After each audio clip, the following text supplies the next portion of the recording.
সিয়ামকে খুব ভালো লেগেছে। পুরো শুটিং এর এক্সপিরিয়েন্স তো সুপার। তাই আমার মনে হয় মিডিয়া সবসময় আমাকে ভালোবাসা দিয়েছে। সিয়ামকে কেমন লেগেছে? সিয়ামকে খুব ভালো লেগেছে। ও খুব ভালো মানুষ, খুব হেল্পফুল, সাপোর্টিভ। ওর সাথে অভিনয় করতে আমার খুবই ভালো লেগেছে, কারণ ও নিজে ভীষণ ভালো অ্যাক্টর। সবাই নিজের মেয়ের মতো, বন্ধুর মতো, বোনের মতোই ভালোবেসেছে।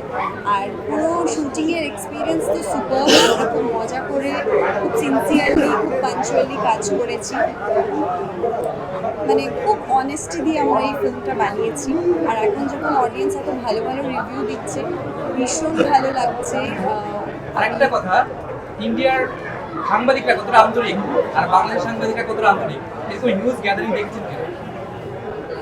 হ্যাঁ, মানে আমার মনে হয় যে আমি ভীষণ লাকি। আমি দুই বাংলার এত ভালো মিডিয়া বন্ধুদের পেয়েছি, যাদেরকে একসাথে এরকমভাবে আমি দেখতে পেয়েছি, এখানেও ওখানেও।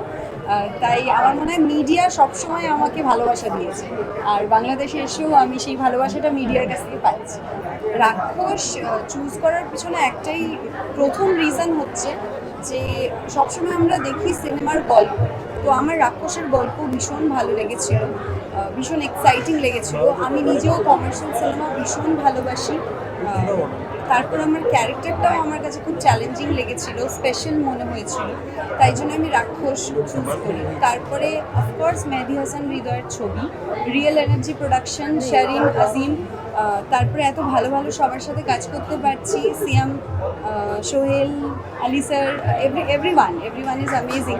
তাই জন্য আমার মনে হয় যে রাক্ষস চুজ করার পিছনে অনেকগুলো কারণ ছিল, বাট ফার্স্ট কারণটা স্টোরি। আর এখন রাক্ষস রিলিজের পর তো মানে আমি তো এতটা এক্সপেক্টই করিনি আমি যতটা পাচ্ছি। তাই খুব ভালো লাগছে, আর আশা করছি ছবিটা আরো আরো আরো ভালো চলবে। দেশে দেশে সবার সাথে দ্য নিউজ।